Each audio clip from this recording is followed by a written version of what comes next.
ग्रामीण बैंक के अंदर एक बहुत बड़ी भर्ती आ रखी है, 13,217 पोस्ट है। ठीक है। इसके बारे में मैंने पहले एक वीडियो बनाया था, लेकिन फिर भी बच्चों के बहुत सारे डाउट थे। कट ऑफ क्या रहेगी, सिलेबस क्या रहेगा, क्या कंप्यूटर जरूरी है कि नहीं है, क्या ग्रेजुएशन के फाइनल ईयर वाला बच्चा फॉर्म भर सकता कि नहीं भर सकता, बहुत सारे डाउट थे। तो मैंने सोचा एक डिटेल के अंदर एक ऐसा वीडियो बनाते हैं जिसके अंदर सारे डाउट क्या हो जाए, क्लियर हो जाए। तो डाउट आते कौन कौन से हैं नॉर्मली। देखो, एग्जाम आपका नवंबर के अंदर है, पोस्ट आपकी 13,217 है। कट ऑफ क्या रहेगी उसके बारे में भी बात करेंगे, पिछले 2-3 साल का डाटा लेके एनालिसिस करेंगे। एग्जाम का लेवल कैसा रहेगा, क्या 3 महीने में तैयारी कर सकते हैं, क्या 3 महीने कैसे, सितंबर तो आ गया, सितंबर, अक्टूबर, नवंबर, तो नवंबर के अंदर परीक्षा है, क्या 3 महीने में क्या 3 महीने में तैयारी करी जा सकती है, इस सारी चीज़ों के बारे में बात करते हैं। सिलेबस क्या है, कंप्यूटर सर्टिफिकेट है तो नहीं है तो क्या करना है। ठीक है, तो सारे डाउट क्या करते हैं अपन क्लियर करते हैं। उससे पहले आप लोग एक काम करना, जो फॉर्म भरने की डेट है वो मैं आपको बता देता हूं। 1 सितंबर से आपके फॉर्म स्टार्ट हैं और 21 सितंबर फॉर्म की आखिरी डेट है। तो सबसे पहला काम है आप क्या करें, टाइम पे फॉर्म भर दें। कभी भी कोई वैकेंसी आती है और आपको फॉर्म भरना है तो लास्ट डेट का कभी वेट नहीं करोगे। अब ये नहीं सोचोगे 21 तारीख आएगी तो भरेंगे, वैकेंसी आ चुकी है, 1 तारीख को आएगी तो 4, 5, 7 तारीख को आप फॉर्म भर दे। फॉर्म भर के निश्चिंत हो चुके हो, अब आप क्या करो तैयारी के अंदर लग जाओ। इस साल के अंदर देखो, यदि मैं बैंक के अंदर कलर की पोस्टें भी देखूँ ना तो लगभग 30,000 पोस्टें आ चुकी। एसबीआई की थोड़े दिन पहले भर्ती आई थी, आईबीपीएस कलर के अंदर भर्ती आई थी, ये ग्रामीण बैंक के अंदर भी और भर्ती आगे। भर्तियां बहुत है, आप तैयारी रखो और हो सकता है तो तैयारी आप पहले से करके रखो। जैसे अब 2026 की भर्तियों की तैयारी पहले से करना स्टार्ट कर दो। ठीक है, अभी तो बात कर रहे हैं अपन खाली इस भर्ती के बारे में। चलो अब वैकेंसी है कितनी, किस किस पोस्ट के अंदर कितनी कितनी है, तो देखो यहां पर लिखा हुआ है ऑफिस असिस्टेंट, इसको बोला जाता है क्लर्क। क्लर्क की जो भर्ती है वो सबसे ज्यादा पोस्ट है, 7,972 पोस्ट है तो खाली क्लर्क की है। ठीक है, और यहां पर लिखा है पे स्केल, फर्स्ट का मतलब यहां पर पीओ, ठीक है, जिसको बोला जाता असिस्टेंट मैनेजर। इसकी वैकेंसी आपकी 3,907 पोस्ट। ठीक है, क्लर्क की सैलरी आपको लगभग 45-50 हज़ार रुपये मिलेगी और पीओ की जो सैलरी रहेगी वो लगभग 70,000 रुपये के आसपास आपकी सैलरी रहेगी। इसके बाद में देखो और भी इसके अंदर एग्रीकल्चर ऑफिसर की 50 वैकेंसी दे रखी है और लॉ वालों की 48 वैकेंसी दे रखी है, सीए की 69 वैकेंसी दे रखी है और आईटी वालों की 86 वैकेंसी दे रखी है।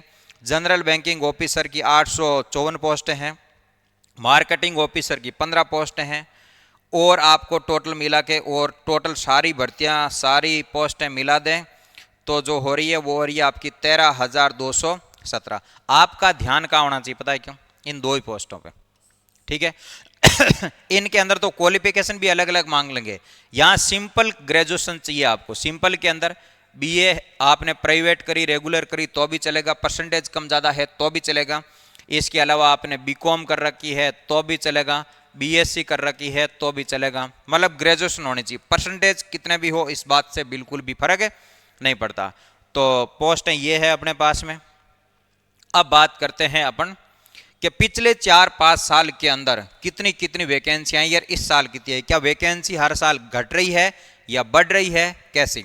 अब मैं बात कर रहा हूं खाली आपके क्लर्क की पोस्ट के बारे में। ठीक है, इस साल क्लर्क की पोस्टें कितनी हैं 2025 के अंदर, 7,972 पोस्ट। लेकिन इससे पहले का इतिहास उठा के देख लो, 2024, 2023, 2022, 2021, 2020, 2019 और 2018, इन सब के अंदर सबसे ज्यादा जो भर्ती आई है ग्रामीण बैंक के अंदर क्लर्क की वो 2025 के अंदर आई है। तो पहली बात तो आपके पास में इतनी बड़ी भर्ती और इतना बड़ा मौका, इसको आपको बिल्कुल नहीं गंवाना है। देखो 2018 की वैकेंसी 5,247 ही थी, 2019 में इससे भी कम आई थी, 3,688 पोस्ट आई थी और 2020 के अंदर भी 4,624 थी, 2021 में थोड़ी बड़ी है 6,794, 2022 के अंदर फिर गिर गई 4,567 और फिर 2023 के अंदर बड़ी है 5,650। पिछले साल और ठीक थी 24 के अंदर 7,022 और इस साल सबसे बढ़िया भर्ती है। इतने सालों का रिकॉर्ड उठा के देखोगे 6-7 साल का, तो सबसे ज्यादा जो क्लर्क की पोस्ट आई है वो आई है 2025 के अंदर। तो इससे बढ़िया क्या मौका हो सकता है आपके लिए, देखो। चलो अब बात करते हैं एज के बारे में, ठीक है। आयु सीमा, एज लिमिट, मुख्य श्रेणी, जनरल, ईडब्ल्यूएस, इन सब के बारे में बात करते हैं। तो देखो यहां पर नाम लिखा हुआ है ऑफिस असिस्टेंट, मतलब किसकी बात कर रहे हैं, क्लर्क की बात कर रहे हैं, ठीक है। इसकी एज आपकी चाहिए 18 साल से लगा करके 28 साल के बीच में, ठीक है। अब जन्म कब से कब तक, आपका 2 सितंबर 1997 में, इस डेट को जन्म हो रखा है तो भी चलेगा। और इसके बाद में 1/9/2007, इसमें बोला कि दोनों दिन शामिल है। मतलब यह है कि यदि आपका 2 सितंबर 1997 का जन्म हुआ है तो भी आप फॉर्म भर सकते हो, और 1 सितंबर 2007 को हुआ तो भी आप फॉर्म भर सकते हो। मोटे मोटे बात करें तो 18 से लगा करके 28 साल तक आपकी क्या चाहिए, एज चाहिए। इसके बाद ये तो थी क्लर्क की। अब बात कर रहे हैं अपन पीओ की। पीओ का मतलब मैनेजर मत कहना, पीओ का मतलब असिस्टेंट मैनेजर है। इसके अंदर आपकी थोड़ी एज के अंदर और छूट मिलेगी। मतलब 18 साल से लगा करके यदि आप 30 साल के हो तो भी आप फॉर्म भर सकते हो। लेकिन ये जो एज बताई है मैंने, ये जनरल की बताई है, ठीक है। अब यदि आप ओबीसी के अंदर आते हो तो देखो एसटी एससी वालों को छूट कितने साल की मिलती है, बोलो 5 साल की। 30 और 5 35 साल तक आप पीओ का फॉर्म भर सकते हो। यदि क्लर्क का भरना तो 28 के अंदर 5 जोड़ दो। यदि ओबीसी की बात करते हो तो ओबीसी कितने जोड़ देना, बोलो 3 साल, ठीक है। बाकी पीडब्ल्यूडी को कितने साल मिल जाएंगे, 10 साल। मतलब 40 साल तक आप क्या कर सकते हो, फॉर्म भर सकते हो। तो ये रहेगी आपकी एज। और बहुत बार कमेंट आते हैं बच्चों के, ऐसे मन में क्वेश्चन होता है कि किसी बच्चे का सर 2/9/1997 की डेट कोई जन्म हुआ तो वो भर सकता है। हाँ, आगे ब्रैकेट में लिखा कि दोनों दिन मान्य, मतलब इस डेट को और इस डेट को, इस डेट के बीच का क्या होना चाहिए, बोलो जन्म होना चाहिए आपका, ठीक है। तो इस प्रकार आपकी एज होनी चाहिए। अब आपके पास में बात आती है कि डिग्री कैसी चाहिए, ठीक है। तो मैंने 2 पोस्टों के बारे में बात करी आपके, क्लर्क की और बात किसकी कर रहे हैं, पीओ की, क्योंकि बड़ी वैकेंसी तो इन्हीं की है। पहली बात तो आप पीओ का फॉर्म भरते हो या क्लर्क का फॉर्म भरते हो तो आपके पास में ग्रेजुएशन की डिग्री चाहिए। Graduation BA, BCom, BSc, percentage कितने भी हो कोई फर्क नहीं पड़ता। प्राइवेट, रेगुलर कुछ भी हो कोई फर्क नहीं पड़ता, ठीक है। तो जहां पर ऐसा नाम लिखा मिले ना आपको ऑफिस असिस्टेंट, तो इसका मतलब क्या है, बोलो आपके क्लर्क। अब ये कह रहे हैं कि यहाँ पर आपको बैचलर डिग्री, बैचलर डिग्री का मतलब क्या चाहिए, ग्रेजुएशन। और यहाँ पर आप पीओ की बात करो तो यहाँ पर भी आपको क्या चाहिए, ग्रेजुएशन। दोनों कंडीशन के अंदर आपको ग्रेजुएशन चाहिए, ग्रेजुएशन की डिग्री होनी चाहिए आपके पास में, ठीक है। अब ध्यान दो, अब कह रहा है कि अगर उम्मीदवार ने उस राज्य की स्थानीय भाषा को, स्थानीय भाषा का मतलब जानते हो ये जो बैंक है ना ग्रामीण बैंक है, ठीक है।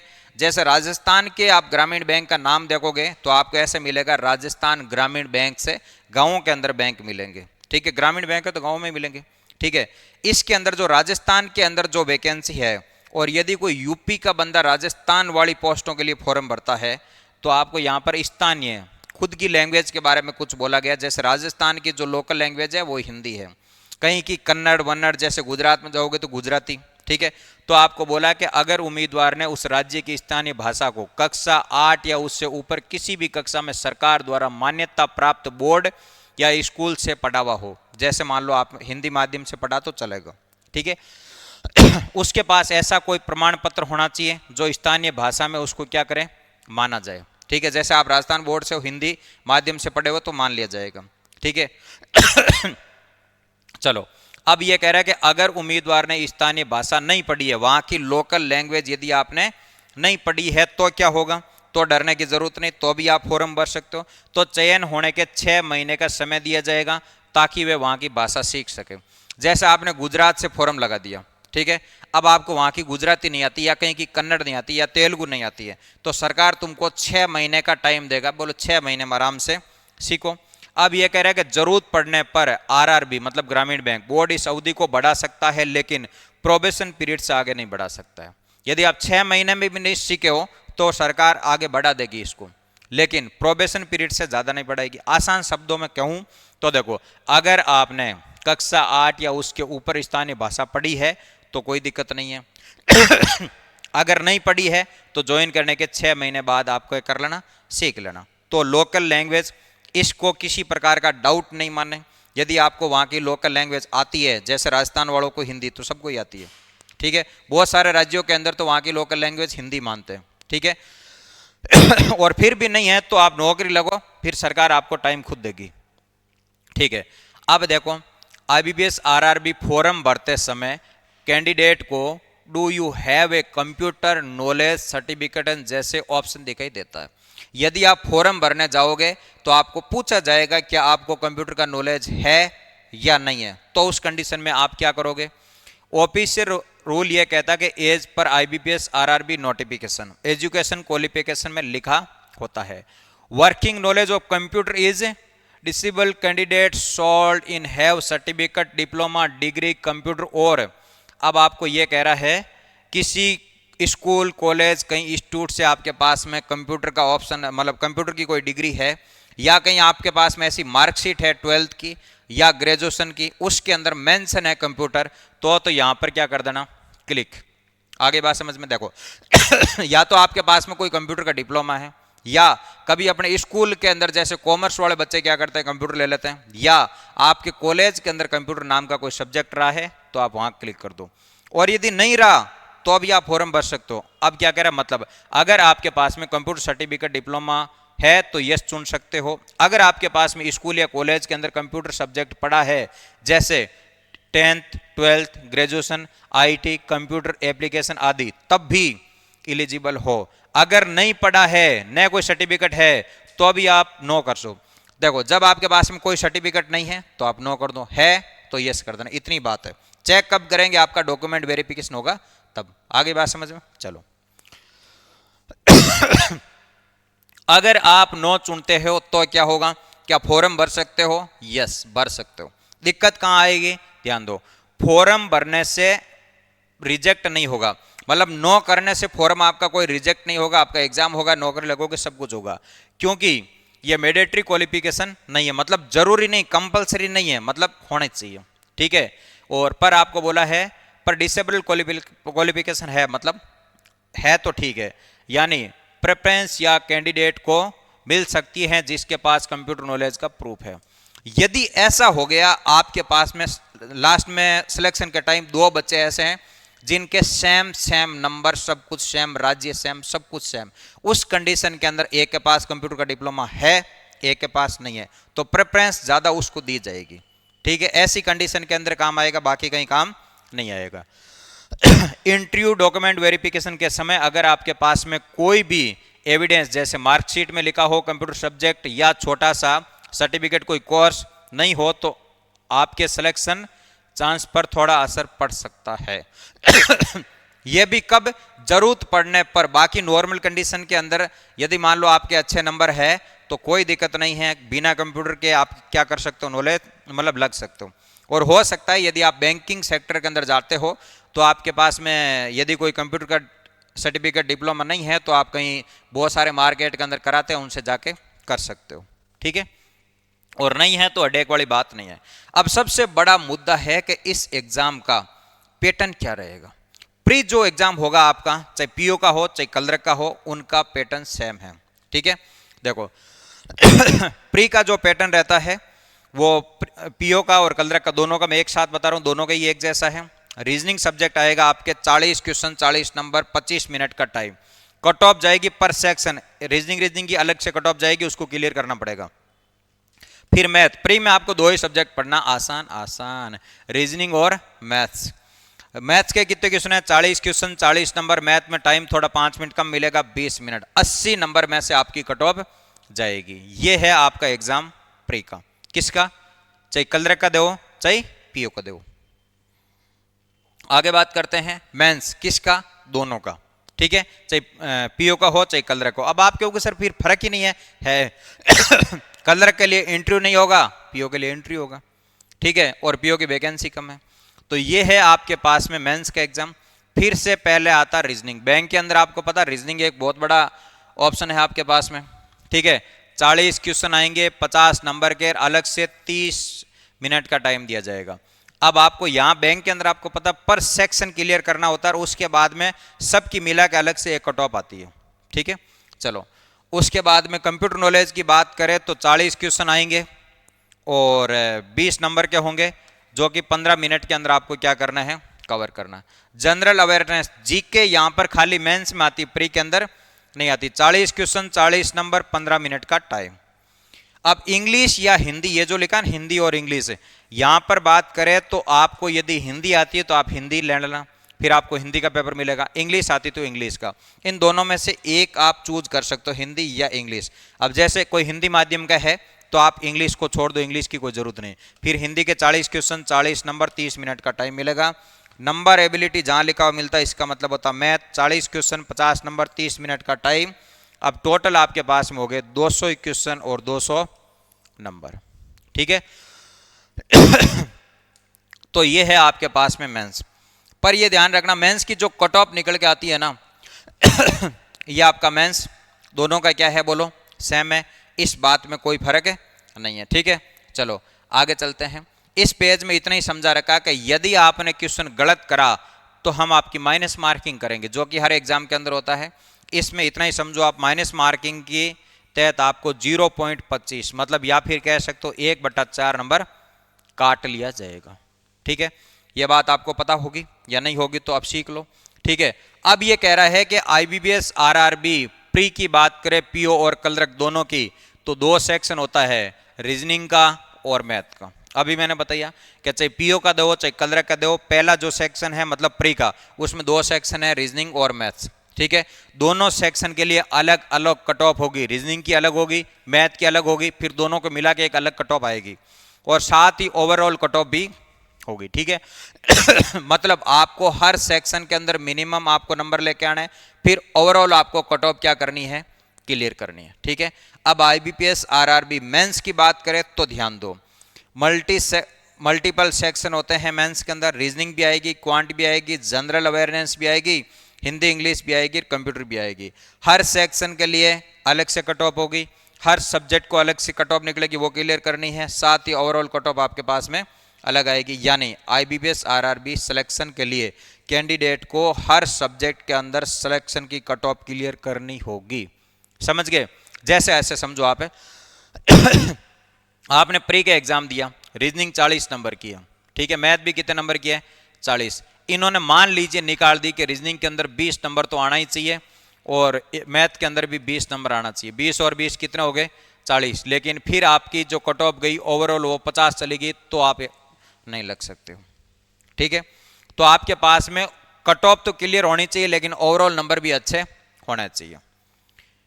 चलो अब मैं बात करूं IBPS क्लर्क प्रीलिम्स 2024 की कट ऑफ की बात करूं कि 2024 की कट ऑफ कैसे गई थी। प्री का पैटर्न बता दिया मैंने, प्री का जो पैटर्न है वो 80 नंबर का आपका प्री का एग्जाम होगा, उसकी एक बार आप देख लो या फिर इसका स्क्रीनशॉट ले सकते हो कि कितनी कितनी कट ऑफ रहती है। मैं यदि सबसे पहले जनरल की बात करूं, असम की बात करूं तो 80 में से 69 और कुछ गई थी, बिहार की 66 और कुछ गई है, इसी प्रकार ये कट ऑफ गई है। देखो हरियाणा की बहुत ज़्यादा गई है, 80 नंबर में से 75 कट ऑफ हरियाणा की। ठीक है, और ज़्यादा कहाँ गई है, पंजाब के अंदर ठीक कट ऑफ गई है, मध्य प्रदेश के अंदर 70 नंबर गई है, राजस्थान वाले देखो अपने 80 में से 70 नंबर लेके आने हैं, तब जाके आपका क्या होगा, प्री की कट ऑफ क्लियर होगी। क्योंकि प्री की देखो मेरिट जानी है, एक तो रीजनिंग और मैथ, इसके अंदर जो ये दोनों ही सब्जेक्ट स्कोरिंग सब्जेक्ट है, लोगों के यहाँ पर बहुत अच्छे नंबर आते हैं। ठीक है, तो इसका आप सीधा स्क्रीनशॉट ले सकते हो। और ये है आपका मेंस का। ठीक है, मेंस की कट ऑफ इस मेंस का भी ध्यान रखना, मेंस की भी कट ऑफ आपकी 100 नंबर में से भी निकल के आएगी। ठीक है, तो इसका आप स्क्रीनशॉट लेके देख सकते हो। ST SC OBC EWS UR mains की जो कट ऑफ है वो थोड़ी कम जाएगी क्योंकि यहाँ पर सब्जेक्ट ज़्यादा हो गए। ठीक है, इसका सीधा स्क्रीनशॉट लेके आप क्या कर सकते हो, पढ़ सकते हो। अब ध्यान दो, अब बात आती कि सर क्या पढ़ना है, हर सब्जेक्ट के अंदर क्या क्या चीज़ें पढ़नी है। ठीक है तो ध्यान दो, सबसे पहले बात करें मैथ की। 2 एग्जाम होते हैं, प्री और मेंस, तो ये तो है आपका प्री और ये है आपका मेंस। पहले मैं एक बात बता दूं आपको प्री और मेंस की तैयारी एक साथ ही होती है, लेकिन मेंस के अंदर थोड़े चैप्टर कम रहेंगे और प्री के अंदर थोड़े चैप्टर कम रहेंगे, मेंस में ज़्यादा रहेंगे। तो ध्यान दो, ये कह रहे हैं यहाँ पर सिंप्लीफिकेशन पूछा जाएगा, ये इसके साथ पूछा है। नंबर सीरीज के अंदर आपको मिसिंग और रॉन्ग, ये नॉर्मली रीजनिंग का टॉपिक है जो बैंक वाले मैथ में पूछ रहे हैं, ठीक है। कोऑर्डिनेशन इक्वेशन पूछा जाएगा। अर्थमेटिक के टॉपिक देखो आप, CI, SI, ratio, speed, time, distance, age, percentage, partnership, ये सारी चीजें आपको पूछा जाएगा। और लास्ट में ये बात कर रहे हैं डाटा इंटरप्रेटरशिप की, टेबल वाले जो क्वेश्चन आते हैं ना, पाई वाले, उनकी। ये प्री का सिलेबस छोटा सा सुंदर सा। मेंस का सिलेबस इस प्रकार से है, स्क्रीनशॉट लेके आप पढ़ सकते हो। एडवांस डाटा इंटरप्रिटेशन आपको पूछा जाएगा, टेबल, ग्राफ, सारी चीजें। डाटा सेपियंसी ये पूछा जाएगा। अर्थमेटिक ये टॉपिक दे रखे हैं। यहाँ प्रोबेबिलिटी भी पूछा जाएगा, परमुटेशन कॉम्बिनेशन भी पूछा जाएगा, और कोऑर्डिनेशन इक्वेशन भी ये पूछा जाएगा। मतलब आपको दोनों सिलेबस को एक साथ देखना, ऐसे नहीं प्री की अलग से तैयारी करेंगे, मेंस की अलग से करेंगे। इनका आप स्क्रीनशॉट लेके पढ़ लेना सिलेबस का। तो ये आपका रीजनिंग का सिलेबस है। बैंक के अंदर नॉर्मली पजल पूछी जाती है, यहाँ पर पजल नॉर्मल है, यहाँ एडवांस लेवल की पजल है। यहाँ सिटिंग अरेंजमेंट है, पूरा का पूरा पूछ लिया जाएगा। इक्विलिटी, अनइक्विलिटी, सिलॉक्स, blood relation, direction, distance, coding, decoding, इतने टॉपिक पढ़ना है बस प्री के अंदर। मेंस की बात करो तो एडवांस लेवल की पजल पूछ लेंगे, सिटिंग अरेंजमेंट पूछ लेंगे, इनपुट आउटपुट पूछ लेंगे, कोडिंग डिकोडिंग वाले, लॉजिकल वाले पूछ लेंगे, मशीन इनपुट पूछ लेंगे। और फिर आपको ये जो थ्योरी के टॉपिक आते हैं ना, कॉज इफेक्ट वाले हैं, स्टेटमेंट, कंक्लूजन, एजम्पशन वाले, ये पूछ लेंगे। और क्या है, क्रिटिकल रीजनिंग के अंदर थ्योरी आती है, वो पूछ लेंगे। और डाटा सेपियंसी ये रीजनिंग बेस्ड, मतलब एक मैथ के अंदर होता है, एक रीजनिंग के अंदर। ये रीजनिंग का सिलेबस है, आपको अच्छे से पढ़ना। बैंक का सिलेबस कभी कभी बड़ा नहीं होता, नॉर्मल सिलेबस है। हिंदी का सिलेबस देखो आप, गद्यांश है, त्रुटि सुधार है, वाक्य क्रम है, रिक्त स्थानों की पूर्ति करना, वाक्य में सुधार करना, पर्यायवाची, विलाम शब्द, वर्तनी की त्रुटि, मुहावरा, लोकोक्तियां, समास, संधि, तत्सम, तद्भव, वाक्य में उपयुक्त शब्द चयन। छोटा सिलेबस है हिंदी का भाई, ठीक है। ये इंग्लिश का सिलेबस है। नॉर्मली इंग्लिश की ग्रामर है, और ग्रामर के साथ में आपको क्या दे रखा है, वोकैब के अंदर ये सारी चीजें दे दी, वोकैब में एंटोनिम, सिनोनिम, ये चीजें दे दी। नॉर्मल जो कंपटीशन के अंदर आप पढ़ते हो वो आपकी इंग्लिश है। अब बात करते हैं अपन जीके की।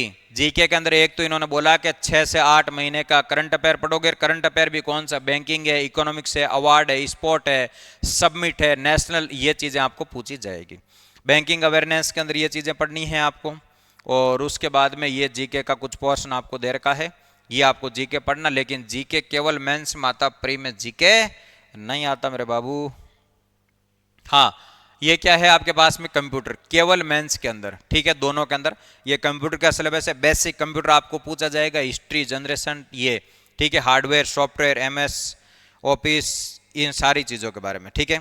तो सिलेबस तो यहां से आप क्या कर सकते हो, स्क्रीनशॉट लेके पढ़ सकते हो।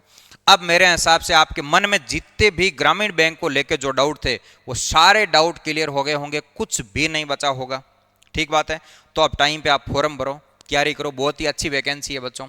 यदि आप बैंक की तैयारी करते हो तो अभी जिनकी तैयारी है अच्छी बात है, और जिनको ऐसा लगता है कि सर हम 2026 की तैयारी कर रहे हैं, तो एक साल में लगभग तीनों बैंकों के मिला के 30,000 वैकेंसी आएगी। किस किस की, एसबी कलरक की अलग से आती, आईबीपीएस कलरक की अलग से आती, ग्रामीण बैंक की अलग से आती, तीनों के अराउंड 30,000 वैकेंसी कलरक की आती है। और कभी आप कहते हो सर बैंक लड़कों के लिए अच्छा रहता है, लड़कियों के लिए, किसके लिए गवर्नमेंट जॉब अच्छी? वैसे तो देखो गवर्नमेंट जॉब ही अच्छी है, ठीक है। खटाक 1 महीना होते ही सैलरी आ जाएगी, हर महीने की एक तारीख को खटाक खटाक खटाक सैलरी आएगी, ठीक है। लेकिन आपको फिर भी लगता है तो लड़कियों के लिए बिल्कुल सेफ जॉब है, कोई हुड़दंग वाली जॉब नहीं है, बिल्कुल एकदम शांति से आप सुबह ऑफिस जाओ, शाम को आओ, सैटरडे संडे ऑफ मिल जाएगा, खूब सरकार की छुट्टियां मिलती है और खूब ही अच्छी सैलरी है, ठीक है। तो और कोई डाउट हो तो हम, और कोई नया डाउट आएंगे तो और भी हम बताएंगे, ठीक है। तो मिलते हैं बच्चों अगले वीडियो के अंदर।